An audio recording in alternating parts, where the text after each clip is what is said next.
You failed that test. You said the wrong thing at dinner. You froze when everyone was watching, and somewhere deep in your head, a voice said, "Maybe I'm just not that smart." Here's what that voice doesn't know. The people who ask, "Am I intelligent?" are almost always more intelligent than the ones who never ask at all. But intelligence isn't what school taught you it was. It's not perfect scores. It's not being the loudest person in the room. And it's definitely not how fast you can answer a trivia question. Real intelligence hides. It disguises itself as anxiety, overthinking, self-doubt, things that feel like weakness. So today, we're going to pull back that disguise. 10 signs, backed by psychology, that you are far more intelligent than you give yourself credit for. Stay until number 7, because number 7 is the one that most people completely misread about themselves, and it might be the most important thing you hear this week. Before we start, I want you to do something. As I go through each sign, count how many apply to you. If you hit 6 or more, there's something important I'll tell you at the end of the video. Let's go. Sign number 1. You replay conversations. You analyze decisions for longer than other people think is normal. You catch yourself thinking about what you should have said 3 days after the fact. Society calls this a flaw. Psychology calls it something else entirely. A 2015 study published in the journal Frontiers in Evolutionary Neuroscience found a significant correlation between high verbal intelligence and a tendency toward worry and rumination. In other words, the more sophisticated your brain is, the more material it has to work with, and more material means more loops. Overthinkers don't think too much. They just think deeper than people whose brains are satisfied with surface-level answers. The curse of the intelligent mind is that it never fully turns off. The gift? It also never stops looking for solutions. Sign number 2. You've spent 45 minutes reading about how locks were invented in ancient Egypt. You once paused a movie to look up whether something was historically accurate. You ask why when everyone else has already moved on. Psychologists call this trait openness to experience, and it's one of the strongest predictors of high general intelligence ever identified. Researchers from the University of Edinburgh found that curiosity, specifically the kind that feels almost compulsive, was tied directly to cognitive flexibility, the brain's ability to hold multiple ideas at once and shift between them rapidly. You're not easily bored by the world. You're bored by shallow versions of it. That's not a quirk. That's a signature of a mind that was built to go deeper. Sign number 3. Someone gives you an answer, and instead of nodding along, you immediately think, "But wait, that doesn't account for." This irritates people, teachers, bosses, sometimes friends. But here's what's actually happening. Your brain is running a constant background process called metacognitive monitoring, checking not just what it knows, but whether what it knows actually makes sense. Research by Dr. David Dunning, the same psychologist behind the famous Dunning-Kruger effect, found that people with high intelligence are far more likely to notice the gaps in an explanation than those with lower cognitive ability. The less intelligent a person is, the more complete a flawed explanation feels to them. The more intelligent, the louder the alarm bells. Your need for a better answer isn't difficult behavior. It's your brain doing exactly what it was designed to do. Sign number 4. You find it almost impossible to give a simple yes or no to complex questions. Is that person good or bad? Well, it depends. Was that decision right or wrong? I mean, in what context? People who need everything sorted into clean categories feel frustrated by this. They call you indecisive, uncommitted. But what you're actually demonstrating is something psychologists call tolerance for ambiguity, and it is one of the clearest markers of high-level analytical thinking. A meta-analysis of over 60 studies found that individuals who are comfortable sitting with uncertainty consistently score higher on measures of fluid intelligence. Black and white thinking is cognitively cheap. It takes almost no mental effort to collapse nuance into a simple story. What you do takes far more. Sign number 5. You talk differently to your grandmother than to your best friend. You simplify things for people who need it. You add complexity when speaking to experts, and you probably do this automatically without consciously deciding to.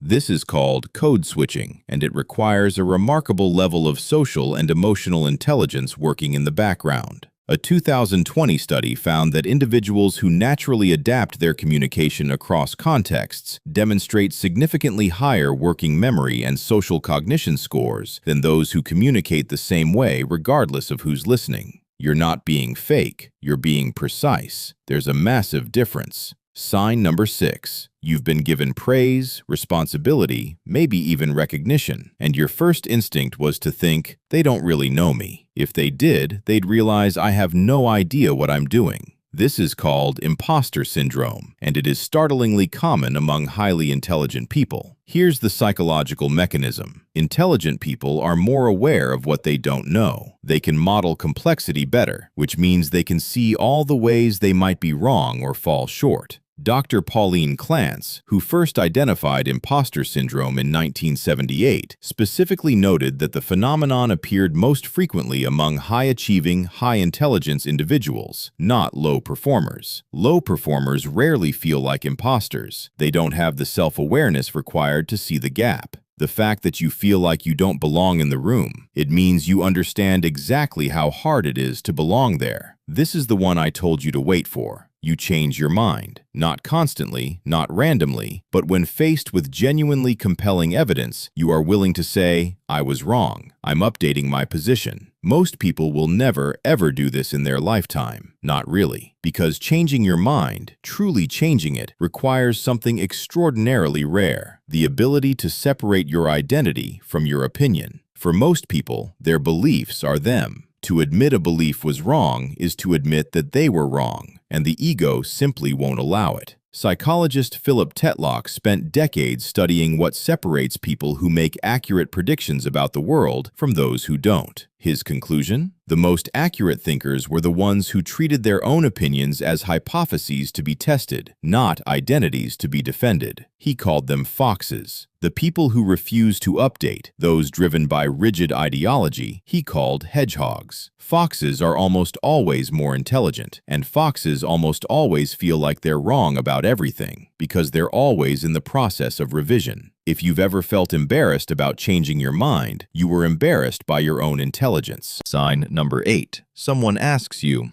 how did you figure that out? And the honest answer is, you don't fully know. It just came to you.